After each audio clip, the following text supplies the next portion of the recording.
Hello again. So I realize I'm a little late with this one, but today we're going to be talking about Madam Web. So this is one that I've wanted to watch basically since it came out, and the biggest reason being is I wanted to know if it was as bad as everyone says that it was. You might have seen me in Anyone But You or Euphoria. You definitely did not see me in Madam Web. And I started watching about a week ago, and I fell asleep pretty early on in the movie, not to do with it not being entertaining. That's just a thing that I do with movies. But I woke up towards the end and a car was flying through a building and running someone over without a scratch on it. And that was kind of the moment that I realized I have to watch the movie. So the movie opens up with Constance Webb, a very vague and nondescript research scientist of some sort, in the jungles of Peru looking for a very descript yet impossible to find legendary spider that's said to have a whole host of sacred abilities that she simultaneously doesn't believe in the abilities of, yet somehow still is sure will benefit her. She's also pregnant, and by the looks of it, crowning. But bed rest is for the weak, and you can just push through all those pesky Braxton Hicks contractions when you're a working girl like Constance. This guy is her security, Ezekiel, but don't worry, he's not happy about it. I don't have time. Thank you for the umbrella. Not her treating this man like the help. She really said, thanks, but when I want your help, I'll come find you on TaskRabbit and I'll tip you real good. So, much to our surprise, she finds this never-before-found spider that she knew the exact latitude and longitude and 23andMe results and social security number of. And before she even has time to celebrate that, she... And this part was really confusing to me because I think it was supposed to read like it was a double cross from like friendly colleagues, but it kind of read more like they were strangers and also simultaneously somehow enemies at the same time, so it didn't really land for me. Also, it just feels like they're not giving any of these plot twists room to breathe at all. I feel like I'm the one with the time scrambling abilities.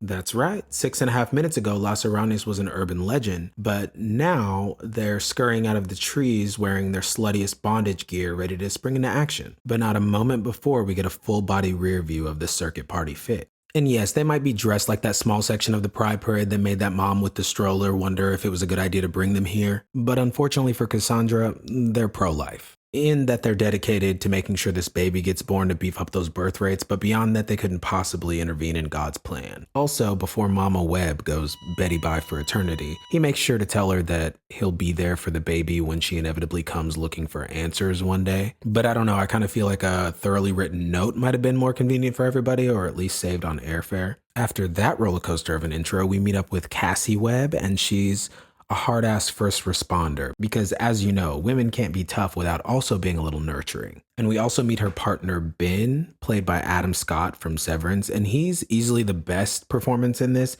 He feels very grounded and just like a more seasoned actor than 80% of the other people on screen. We also get a first look at one of the side characters played by Sydney Sweeney. The first girl being the one on the skateboard that we almost hit before. And as far as Sydney Sweeney is concerned, they're going above and beyond to make her look young.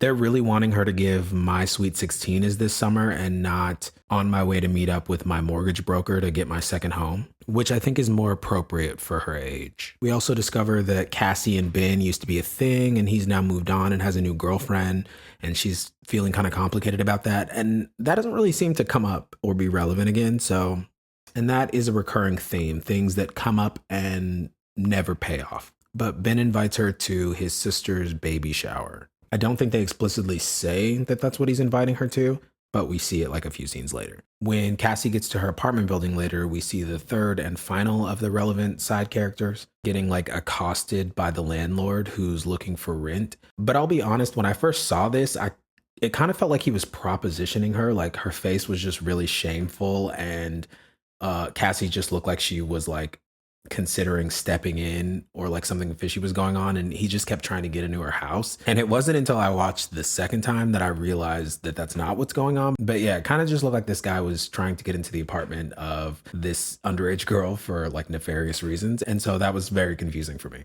Upstairs, Cassie goes into a briefcase of her mom's old belongings, including photos of her from the very day that she died. This part was also confusing to me because Aside from the obvious question of who printed these photos off and then stuck them in a care package, an even bigger question is who put this briefcase together? Because Ezekiel killed everyone at the campsite. So we're supposed to believe that the spider people delivered the baby, then went fishing for all the mom's possessions, and then put the kid on a plane back to the United States and sent her to an orphanage, and also on whose credit card. I mean, they clearly splurged for these sick matching outfits, so I guess it's going on somebody's bill. Later at work, Cassie and Ben are crawling in to cut this guy out of his car before he falls into the water. And when they get him out, Cassie ends up falling into the water and basically having a near-death experience. And this is when we first see her power start to manifest. And I'm not gonna lie, this is actually one of the cooler parts of the movie. I thought it looked really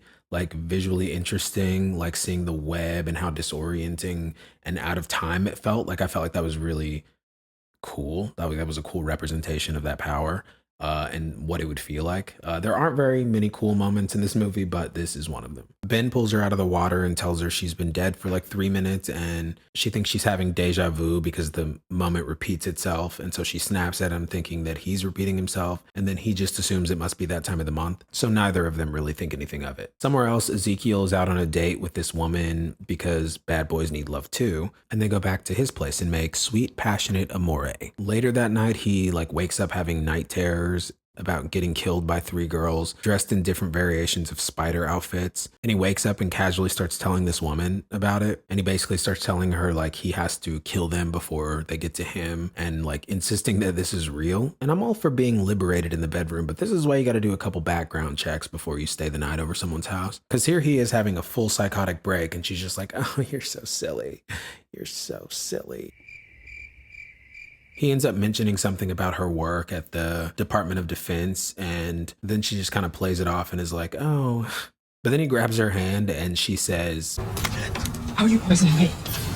I don't know exactly what I would say in this moment, but not that. That was a really weird way to word that. Mostly because it assumes a lot that would be weird to assume. So he presses her some more for the code to her tech and says he'll remove the poison if she gives him the code. And I guess he's just really trusting because she gives him the code and without even verifying it, he just kills her. So that would have created an unnecessary obstacle for him if she would have like, I don't know, lied. No, I guess he's busy. Cassie and Ben go to Ben's sister's baby shower where everybody's looking at her like she has a growth coming out of the side of her neck that she should probably get checked out literally every time she says anything or breathes. But then they both get called away to an emergency. When they show up, there's like a ton of people hurt. Cassie's having more cryptic visions of blood and crashes and insists on driving. And her friend O'Neill, played by Mike Epps, just kind of writes it off like she's paranoid or something. And this is another example of how I feel like this movie doesn't give you any time to breathe or digest anything that happens. It would have been nice if maybe she was saying like, hey, something weird is about to happen and no one believes her. And then maybe they drive behind them for a while and maybe Ben is saying like, oh,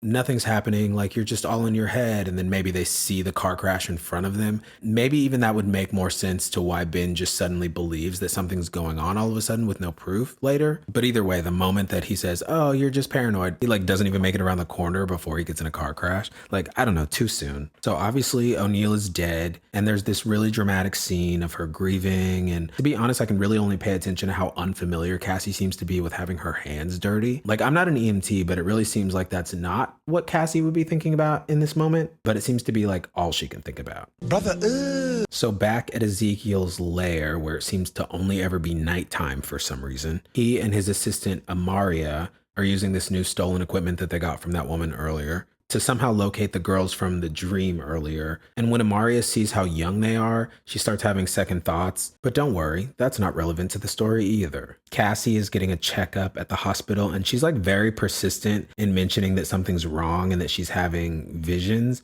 But the doctor is even more persistent on just blaming vague trauma again. And unfortunately, that part's not really all that unrealistic, but it is still pretty annoying. And it's also another moment where the tone is like very confusing. Like it almost seems to be implying that there's like some hidden reason why the doctor is so persistent in saying that it's nothing and she should just go home. But there isn't one. She's just being weird and not wanting to be a doctor right now, I guess. Back at home, Ben leaves a voicemail that O'Neill's funeral is going to be soon and she should come. And at first she isn't going to, but then she has another vision of a bird flying into her window and dying. So she does something about it before it happens, and then it doesn't, and she realizes that she actually can change the future from her vision. And I'm not really sure why that convinces her to go to O'Neill's funeral all of a sudden, but somehow it does. When she goes to the train station, she sees the 3 girls that have crossed paths with her before, and she has a vision of Ezekiel killing them all. And she reluctantly decides to stop that from happening, but not before giving some really uncomfortable crackhead energy to everyone around. As they're running out of the train trying to escape and yell for help, these cops immediately handcuff her for some reason. And I don't know, for me, that makes literally no sense. Like, they yell, "He's attacking us." Like, I'm not really sure what part of that makes you think one of the girls in the group yelling that is the one. Like, they kind of seem to imply that this scene might be the reason. And off in the distance, you can kind of see them look over. But that didn't really seem to get their attention. So why would they be super gung-ho about getting her now? And also, I don't know if it's a change of perspective somewhere along the way, but that almost looks like a different group of cops. Anyway, so the police get attacked by these bad guys and they run off again, and for some reason think that stealing a taxi is the best course of action, and then they run off into the woods. But not before each girl stands in line and gives their first and last name and full backstory. And also there's a full-blown APB with all of their names being declared missing from that one incident that happened literally 7 minutes ago. And that makes sense because the NYPD doesn't play about a missing white girl. And the fight from before with this suspicious lack of webs made me question it, but this really drove it home. I do remember hearing something about Sony Spider-Man being like legally different or separate from like the Spider-Verse and like who owns what and all of that. It becomes really clear how separate they're trying to stay from anything Spider-Man related while she drives home looking for clues in her stolen taxi. But don't worry, it's practically hers at this point. She reads more about spiders and sees a pic of her mom with Ezekiel. And I don't know, if I was an orphan and had a box of like 10 things from my mom, 2 of which are photos, 1 of which the guy that just tried to kill me, I feel like I'd probably remember him, but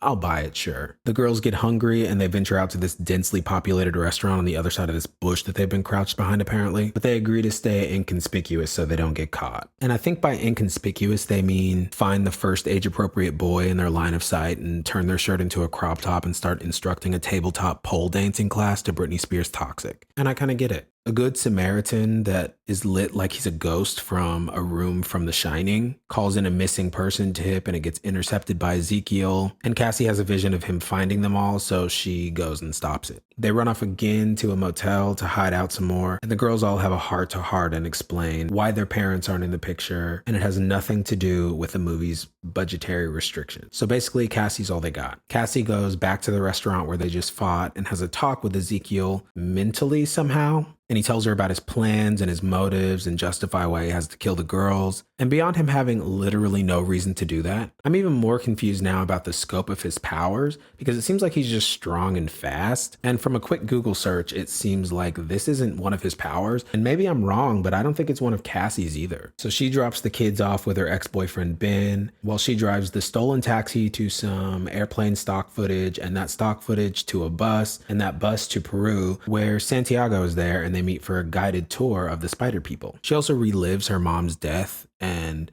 finds out that the reason the mom was looking for the spider is in order to cure Cassie's rare birth defect, which she successfully did. And upon this realization, her full powers are activated and she becomes Madam Web. Back home, Ben's sister's water breaks, so they all have to leave to go to the hospital, which allows Ezekiel to find them and start chasing them. But Cassie sees where they're going next and does one of these bad boys to stop him. And this was the point that I realized I had to review this movie because I was like, what in the fever dream is going on here? I absolutely love that this ambulance went through an entire concrete building, ran over a superhuman, and doesn't have a scratch on it. It's giving Bollywood. So the car keeps driving, Ezekiel keeps jumping after them, and every time he's on screen, it becomes just a little more obvious that he's not allowed to do anything too Spider-Man related. He's just jumping and nothing else. She just starts to trust and perfect her power even more and more. And at one point, she's even able to be in more than one place at once. And not gonna lie, that looked a little wonky, but I'm not mad at the power itself. It could be cool. So as they're wrapping up the fight, she says this. But the girls were never your future. I was. And at this point, I felt like this made no sense at all. Because if that's true, how do you explain his dreams? And his dreams were the motive for all of this in the first place. So did none of this matter? And is he psychic? Because if he's psychic, he should have known just as much as she did. Like, what even is his power? Is his power dreams somehow? Like, that never really comes up again, but it feels like this is something he should have known. That line makes no sense. So he seemingly dies and Cassie gets injured and she ends up blind. So they all keep in touch after this, and I'm guessing it's just a little bit of guilt for getting her Jenna Marshalled. This is Hannah. As well as Stockholm Syndrome. And I'm guessing this was a setup for a sequel that I highly doubt they'll have. Whatever the future holds, we'll be ready. To be honest, I'm sure everyone involved is just happy they still got work after this. Anyways, so that was it for Madam Web. What did you guys think of that movie? Was I too harsh on it? Was it as bad as I felt like it was? Because I thought it was pretty bad. It's not the worst movie I've ever seen, but it was pretty bad. Also, feel free to let me know what other movies you guys think I should review on this channel. I'll probably shoot for 2 a week, but yeah, comment below what you think. Peace.